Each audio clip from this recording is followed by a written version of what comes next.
What is good? It's your man Chris.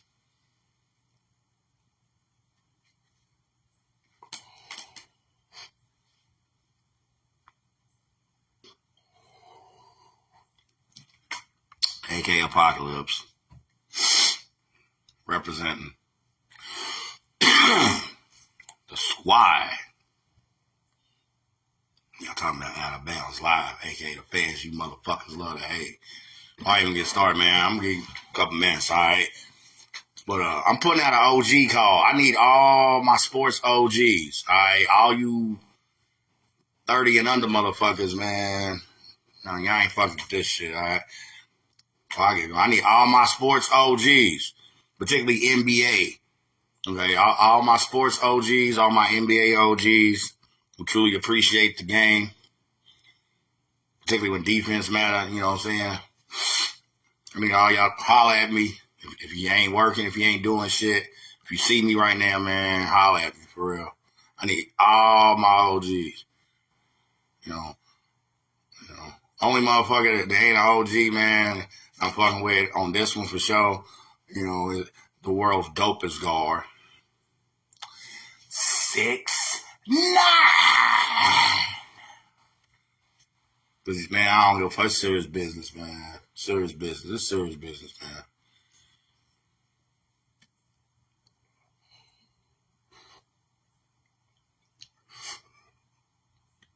For real, I need my OGs, man. Where my OGs at?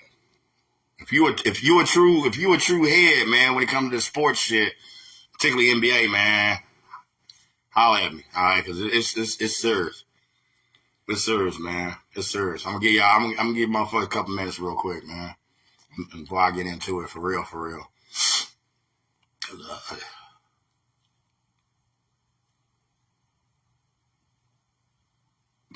I don't give a fuck. This shit sucks hearing this shit. This shit really fucking sucks.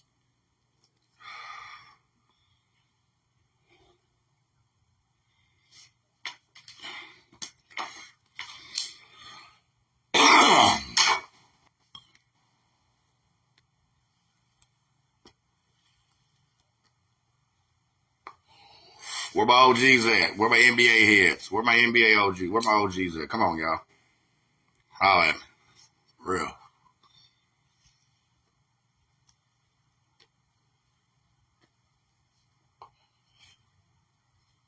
See the reason I said the only motherfucker on this one right here, as far as this live, the only reason I said, the only reason I put out a call to all the OGs, because this is OG shit, yeah.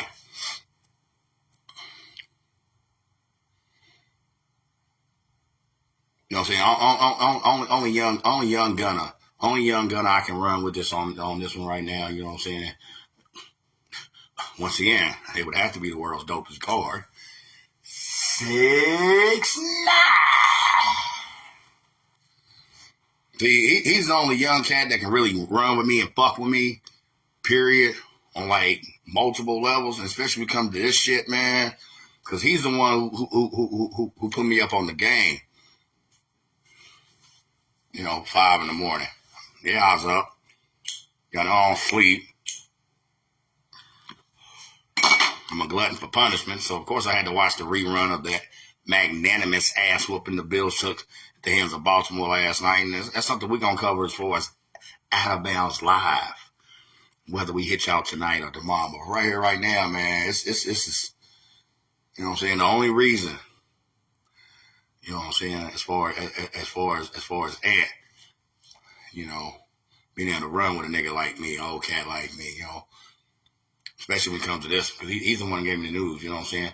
So I got to hear from the world's dopest guard, 6'9", that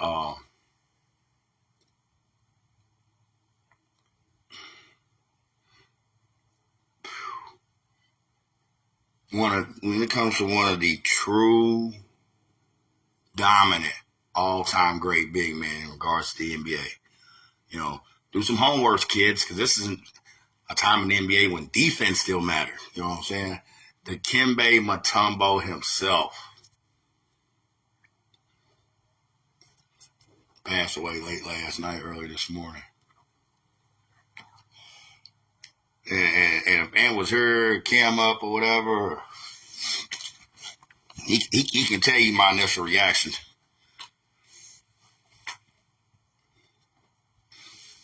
He knows what that means to me. And it's for various reasons.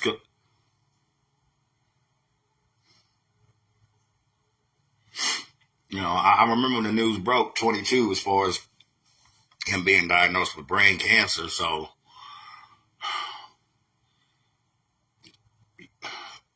you know, even with somebody that you know, say that has financial means outside of me and you and the normal person, you know, that clock started ticking. So, well, Dikembe Mutombo, man, I don't even know where to start. You know, as far as me, well, I guess like everything else, you know, when you talk about the chronology of a situation, you know, you got to start at the beginning, you know. So, you know, as a young black kid, you know what I'm saying. Um,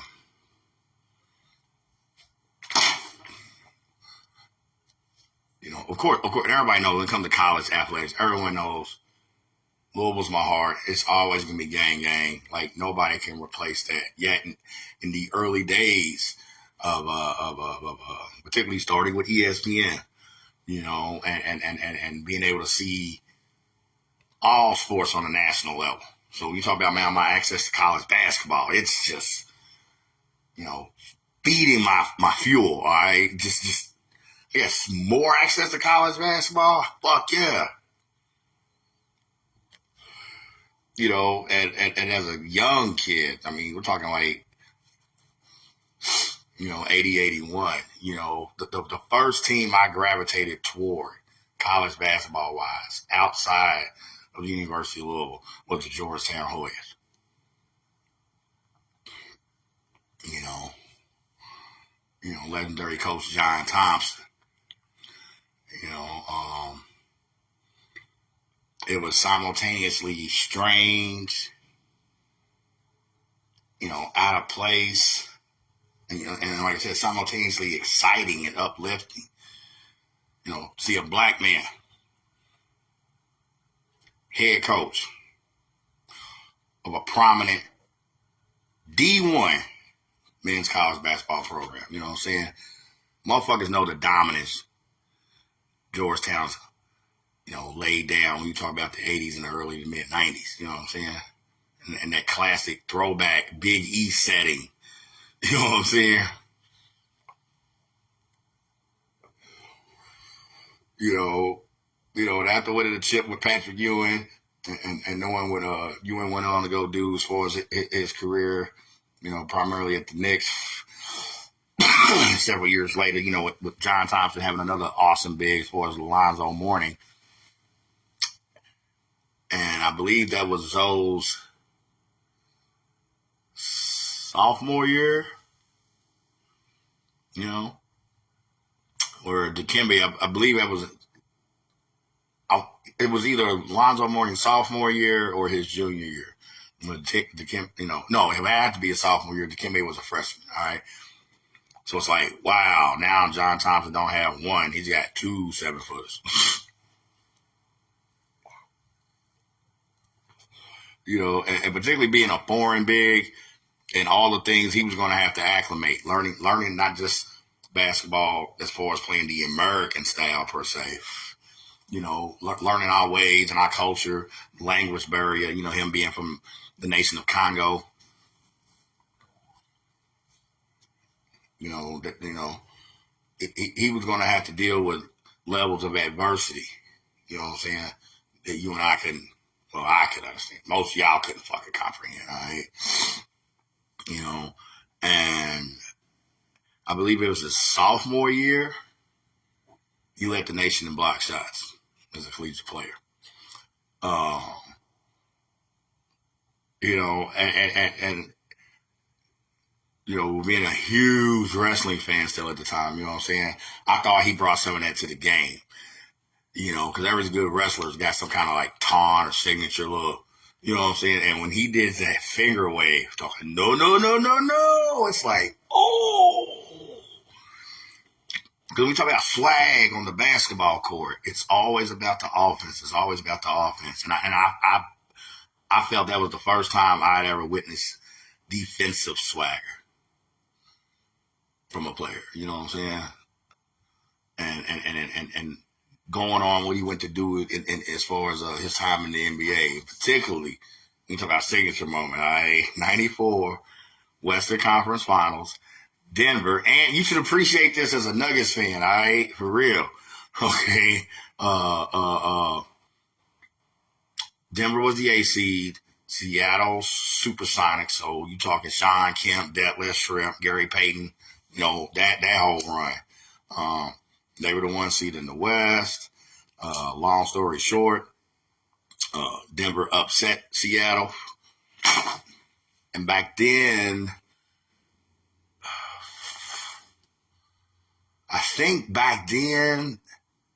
even first round series, I think they were still 7 games. I don't think they had cut it yet. I don't think they cut first round games from 7 to 5.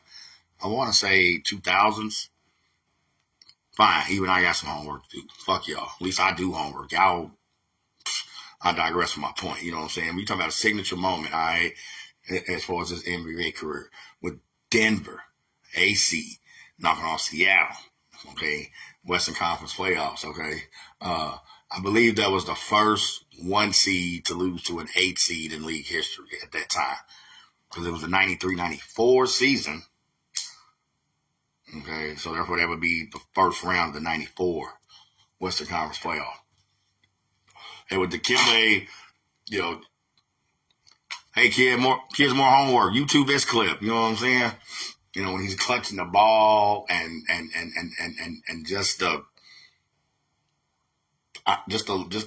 just a wave of elation and achievement. You know what I'm saying? And that shot of Dikembe Mutombo, that big huge body laying on the floor holding cradling his basketball. You know what I'm saying? Mind blowing shit.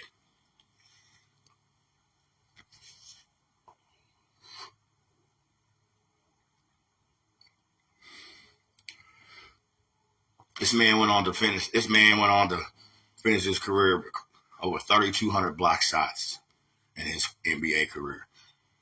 Second all time. Jersey retired 2 different squads between Denver Nuggets, baby. You know what I'm saying? Between them and Atlanta Hawks. All right. And it when you talking about a top tier player like that, you know, to get your jersey retired by one franchise is a testament. You know what I'm saying? To have his jersey retired by 2 different franchises and to do it as a defensive player. Defense. Okay. Yeah, you can throw a oop to Dikembe, you know, or in a pick and roll situation, you know, and he roll a die to the basket, but you're not running stuff for him. You're not running stuff through him offensively, okay? Yeah, when you talk about his prowess around the basket, rebounding, altering shots, of course, swatting shots, you know, like I keep telling y'all, man, call a block party because called a SWAT team. It's a block party going on. Dikembe, Mutombo, beating the pussy up every chance he got. Just squirters. All you squirters out there, y'all understand what I'm talking about? Yeah, I'm about to get to the good. Because most motherfuckers don't even think or know him in just his basketball capacity. I'm getting there, bro. When you talking about the good die young, I swear, I'm going to get there, man. You know what I'm saying? Because this is the shit that really breaks my heart about his passing.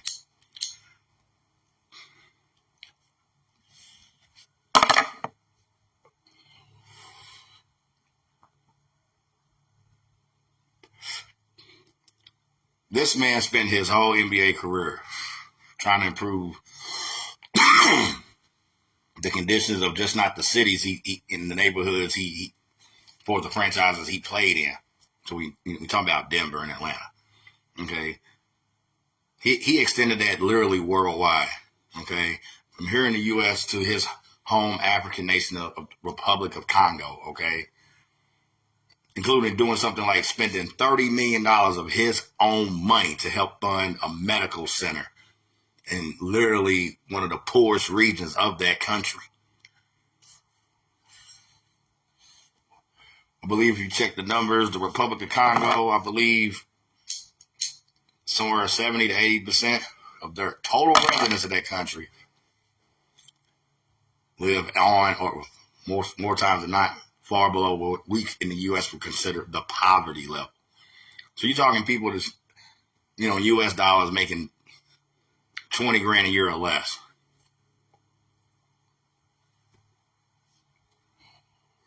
And so, like on so many other levels, him seeing a need to be filled and being hands-on and instrumental, you know what I'm saying, to help and facilitate that. Trying to get y'all better understanding, man, of not just the NBA family, okay, but just society as a whole, the type of person we just lost.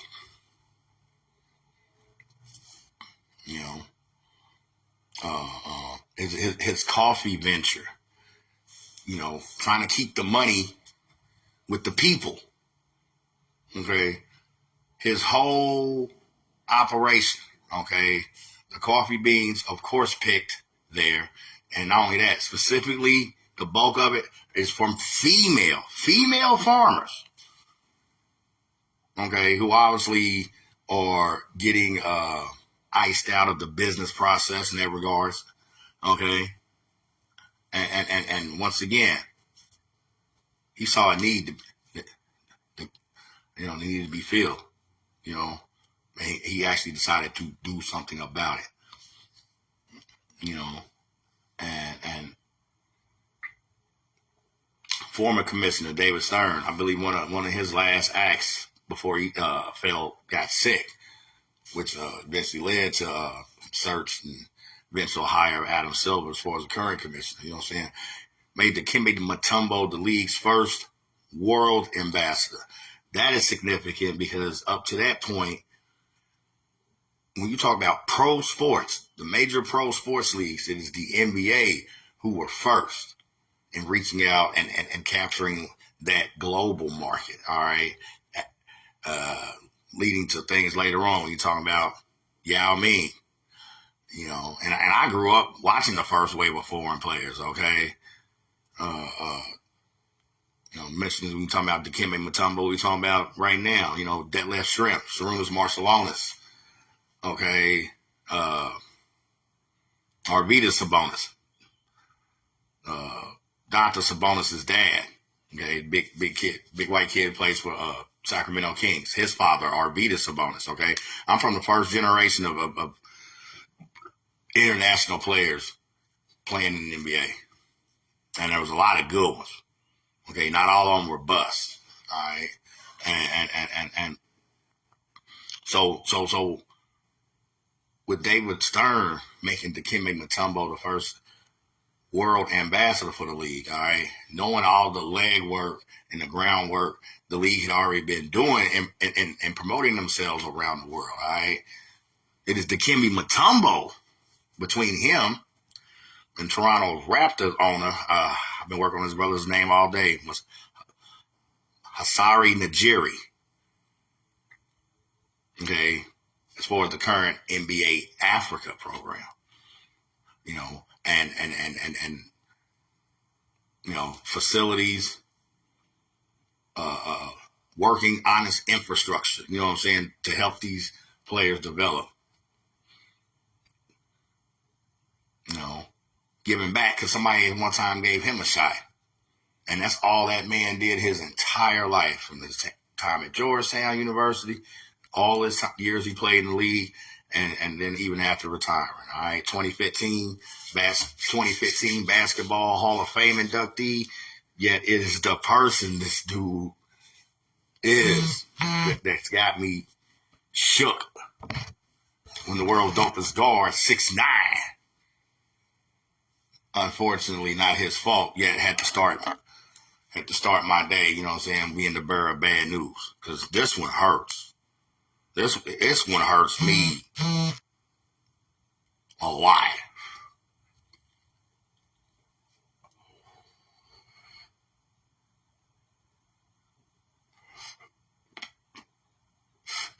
See, another reason this one hurts me a lot, man.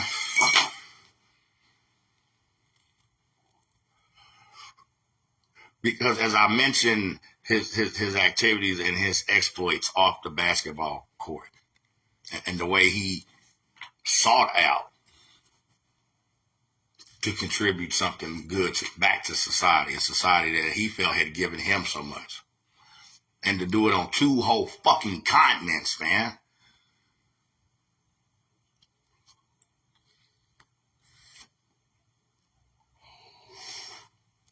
And then I sit back and I look at, since we're going to use the NBA for an example.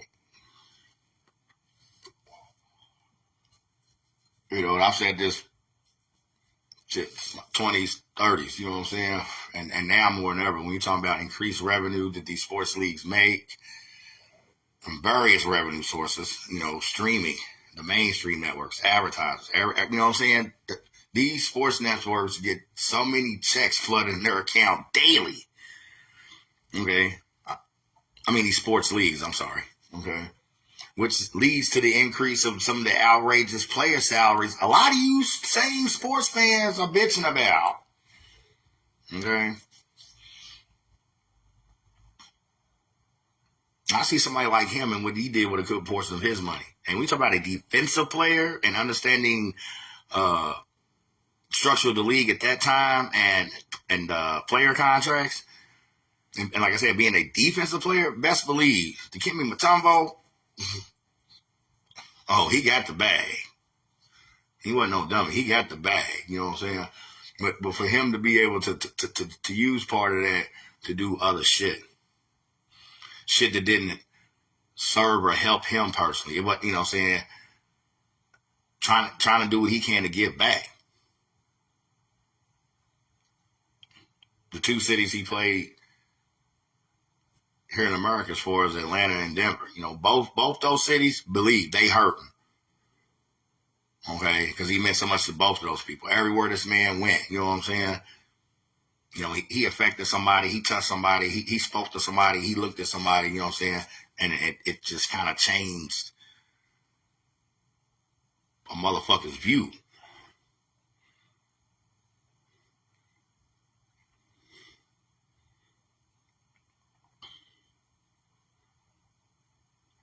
You know, you look at somebody currently, we're going to talk about NBA,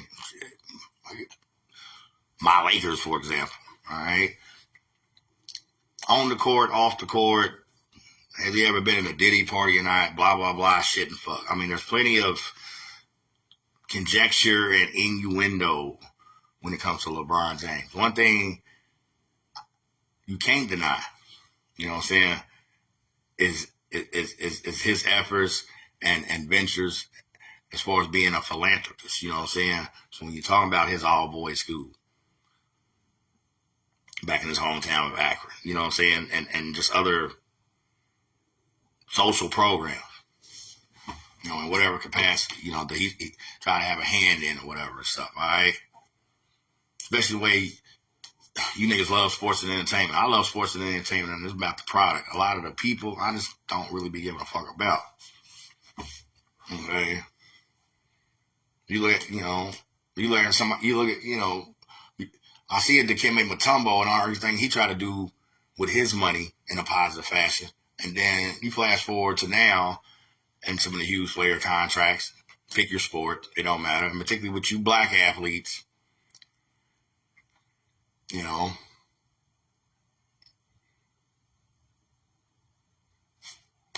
Why can't we have more Dikembe Mutombos?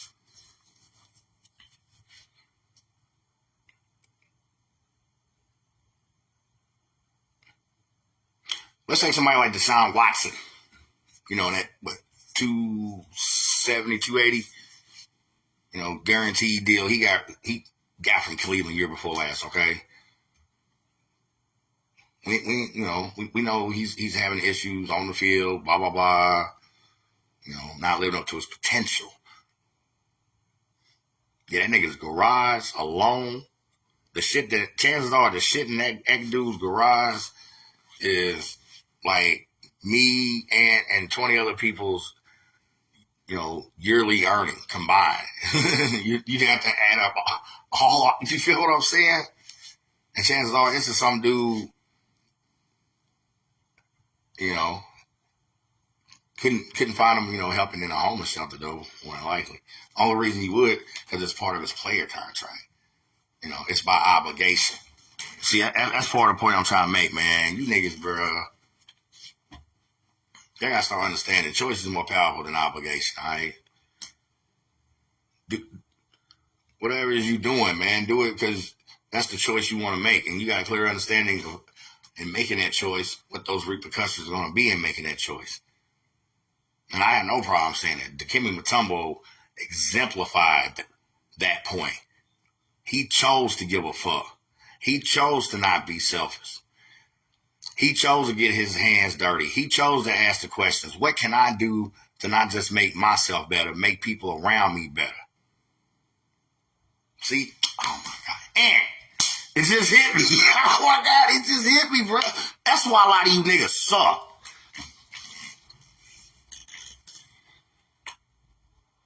Because whether in your everyday life or these famous motherfuckers y'all idolize and shit, you know what I'm saying? Y'all don't really know or have people like that in your life, do you? Y'all don't really have or know people, particularly black men. Y'all don't have anybody that really moves y'all, inspires y'all like that, do you? Is that what's wrong with a lot of you niggas, man? And some of the weird ass shit you motherfuckers like to be on? The state of black America in 2024 is reached a capacity that, as an older cat like me, I never thought I would see us as a people this fucked up.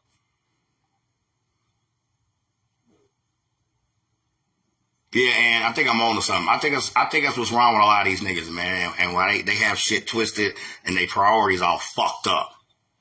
Because they don't have people in their life that can really move them, and inspire them, you know what I'm saying, to do something greater than themselves.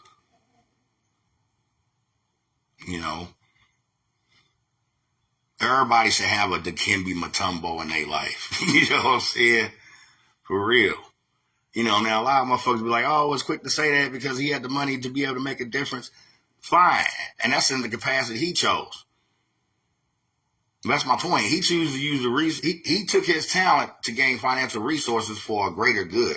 He had a plan way beyond basketball. He wasn't worried about being Bentley'd up, being iced up. He just wasn't that type of dude. But see, that's what's wrong with a lot of you niggas, man. Y'all worried about so much of the wrong shit, and it's some of the most trivial, asinine, superficial shit ever.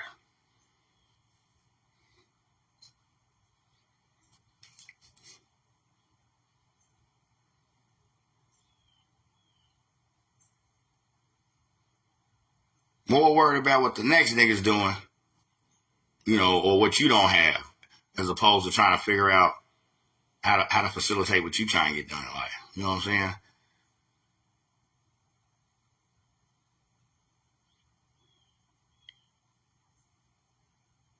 Well, you want to flip it to the female side. You know what I'm saying? Like, really? You hooping and hollering about how some girl got her hair did, or how her lashes look, and hee ha ha, and bitch, you ain't got $10 to put in your gas tank to get to work.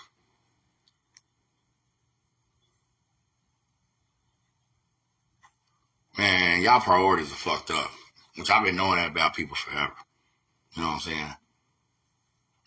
I just feel another piece in solving that puzzle. Because a lot of you motherfuckers, okay, y'all don't have a Dikembe Mutombo in your life. You know what I'm saying?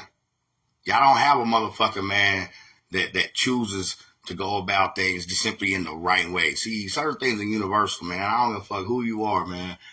A lot of situations, doing the right thing is just simple as that. It's either going to do the right thing or you're going to do the wrong thing. You know what I'm saying? So, I can keep chasing the bag and living your life. Something else. I'm sick of hearing black people say that. I just want to live my life. You niggas in these catchphrases and buzzwords and just I don't know. I don't get it. I don't get it. You know what I'm saying? You know, I ain't never been the one to just be like, I just want to live my life. If that's the case, then I need to be with my motherfucking self. You know, I might not be the most congenial motherfucker. We all know I damn sure ain't the fucking boy next door, all right? Point of the matter is, you know, I've always worked to be the type of motherfucker, you know what I'm saying? How can I help somebody else's situation? No matter how small or big a capacity it is. See, a lot of you motherfuckers, even when y'all do help people, y'all do it for selfish reasons. Y'all help people for attention. I see one more motherfucker making a TikTok about them giving a homeless person money. I swear I'm starting choking you motherfuckers. Y'all killing me. Stop it. Y'all some attention-starved ass motherfuckers. Y'all don't know how to do shit for the sake of just doing shit.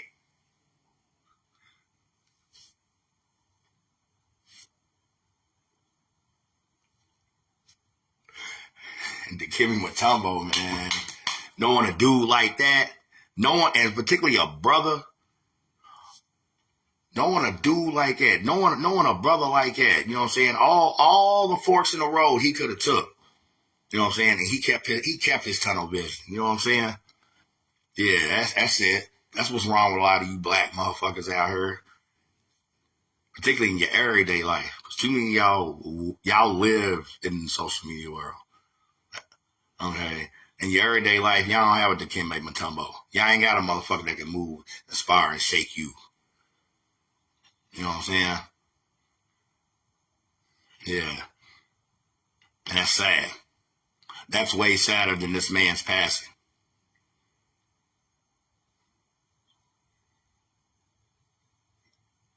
You know? He's going, and you niggas still don't get it. So, it's definitely sadder to me. And I'm sad about his passing. It's what his passing reminds me. That shit breaks my heart. You niggas suck. And a lot of y'all suck because y'all don't have a Dikembe Mutombo. You never had a Dikembe Mutombo in your life. Y'all some miserable, selfish ass, don't want to think about the next motherfucker, shit ass people. And it's like anything else. It always hurts the most when it comes from your people. You black people in America, y'all the most self-absorbed, delusional, arrogant, entitled motherfuckers ever. You niggas are tripping. And I will repeat, y'all keep tripping about some of the most infantile, superficial, asinine, niggerish ass shit ever. Get it together, y'all, man. Oh, and don't think sports-wise, because we still working on a roundup. Don't think for 1 second sports-wise, your friendly neighborhood Hardsburg to death. Y'all know I ain't nobody. I'm just a man, Chris, a.k.a. Apocalypse. You feel me? And the world's dopest guard. 6ix9ine. Don't think sports-wise we ain't going to come back and hit y'all with a wrap-up. Either today or tomorrow. Okay? This is Out of Bounds Live, doing what we can to tip our hat and toast our flowers as far as the passing, man, one of all-time greats, man. Dikembe Mutombo, Dikembe Mutombo, Dikembe Mutombo, Dikembe Mutombo. All right, y'all, in the meantime, between time, it's your man Chris, a.k.a. Apocalypse. Still repping the squad when it comes to Out of Bounds Live, a.k.a. the fans you motherfuckers love to hate. One.